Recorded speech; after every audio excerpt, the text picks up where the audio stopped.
चिरंजीवी परशुराम भगवान विष्णु के छठे अवतार थे। पहले 5 अवतारों की वीडियो आप हमारे चैनल पर जाकर देख सकते हैं। नमस्ते मित्रों, स्वागत है आपका हमारे इस चैनल हिंदू माइथोलॉजी में। त्रेता युग के समय जब क्षत्रिय अत्यंत ताकतवर और समर्थशाली बन गए थे, उनके अत्याचारों और जुल्मों से पृथ्वी पर चारों ओर अशांति फैली थी। इसी कारण पृथ्वी माँ बड़ी ही असहाय और त्रस्त थी और वह भगवान विष्णु के पास पहुंची और उनसे प्रार्थना करी कि प्रभु, पृथ्वी पर क्षत्रियों ने आतंक मचा रखा है और अब ये पीड़ा में नहीं सहन कर सकती। हर दिन निरपराध लोगों की हत्या हो रही है। प्रभु, आप ही कोई मार्ग दिखाइए। भगवान विष्णु ने आश्वासन दिया कि वो जल्द ही अवतार लेकर पृथ्वी पर सबको संकट मुक्त करेंगे। फिर एक महर्षि जमदग्नि और उनकी पत्नी रेणुका और उनके 4 पुत्र बड़ी ही कष्टदायक जीवन व्यतीत कर रहे थे। खाने के लिए भी उनके पास पैसे नहीं थे और इसीलिए जमदग्नि जी ने ब्रह्मा जी की तपस्या करी। ब्रह्मा जी ने प्रसन्न होकर जमदग्नि जी को कामधेनु गाय दी, जो उनकी हर इच्छा पूरी करती। और साथ ही ब्रह्मा जी ने कहा कि तुम्हारी पत्नी जल्द ही विष्णु भगवान के अवतार को जन्म देगी। यह सुनकर वो अत्यंत प्रसन्न हो गए और वापस घर आए। वो कामधेनु गाय के कारण उनका जीवन बदल गया। वो जो मांगते वो गाय उन्हें देती। फिर जल्द ही भगवान विष्णु ने अवतार लिया, वो भी जमदग्नि और रेणुका के 5वें पुत्र के रूप में। उसका उन्होंने नाम रखा राम, और वो बड़ा ही होशियार था। उसने भगवान शिव की तपस्या करी और उन्हें प्रसन्न कर लिया। भगवान शिव ने उन्हें परशु दिया, जिससे वो कभी नहीं हारेंगे, और साथ ही बोला कि इस परशु के कारण वो परशुराम नाम से जाने जाएंगे। उस समय कार्तिवेर्य अर्जुन नाम का एक क्षत्रिय राजा था। वो बहुत शक्तिशाली था। उसे ब्रह्मदेव से वरदान प्राप्त था। उसके हजारों हाथ थे।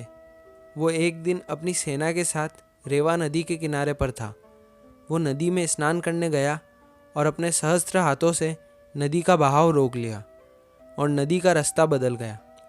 अचानक नदी का प्रवाह बदल जाने के कारण रावण, जो अपनी सेना के साथ आगे उस नदी किनारे ही था, उसने जाकर देखा और फिर कार्तिवेर्य अर्जुन और रावण के बीच भीषण युद्ध हुआ और रावण परास्त हो गया और वहाँ से भाग गया। फिर कार्तिवेर्य अर्जुन अपनी सेना के साथ महल को लौटा तो रास्ते में विश्राम करने हेतु वो जमदग्नि की कुटिया के पास ही रुके। जमदग्नि जी ने उन्हें प्रणाम किया और कहा कि मैं आपकी सेना और आपके लिए भोजन का प्रबंध करता हूँ। तो कार्तिवेर्य अर्जुन ने कहा, आप कैसे इतनी बड़ी सेना के लिए भोजन का प्रबंध करेंगे?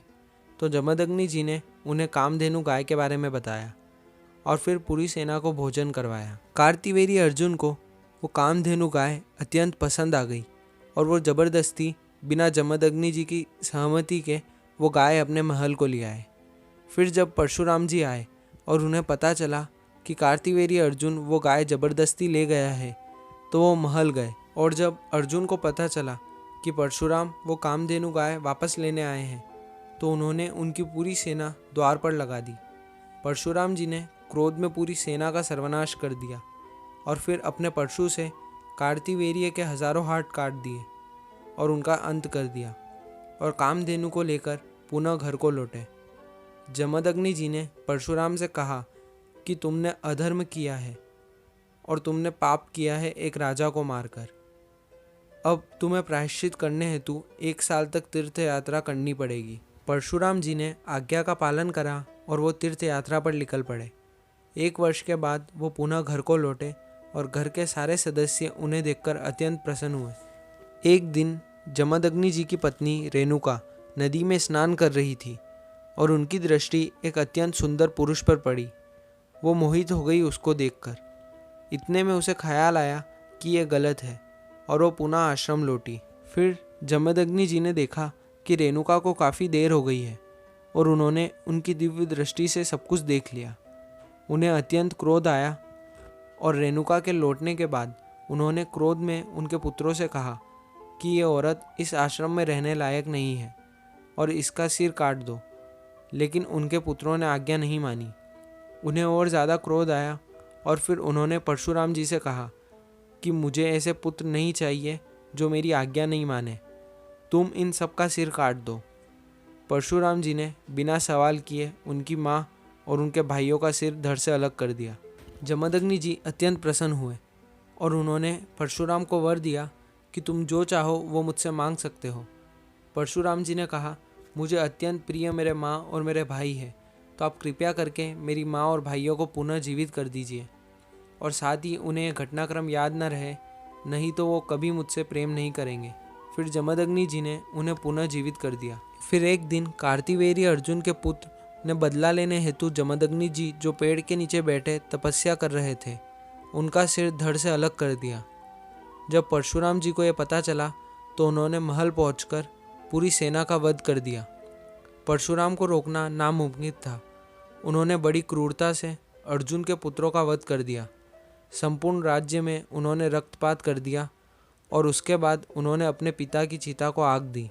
फिर उन्होंने सारे क्षत्रिय राजाओं पर आक्रमण कर दिया और धीरे धीरे उन्हें हराकर उनके राज्य जीत लिए। और इसी तरह परशुराम जी ने 21 बार क्षत्रियों के रक्त से पृथ्वी माँ का अभिषेक किया और उन्हें क्षत्रियों के अत्याचार से मुक्त करके वो महेंद्र पर्वत पर तपस्या करने लगे। और उसी समय भगवान विष्णु ने उनका कार्य पूर्ण होते ही परशुराम का शरीर त्याग दिया और अपने धाम पर लौट गए, और परशुराम सप्त ऋषियों में प्रसिद्ध हो गए और वह साथ ही चिरंजीवी हो गए। आपको अगर ये वीडियो पसंद आई हो तो इसे लाइक करें और अब हमें आज्ञा दें। मिलते हैं अगली वीडियो में।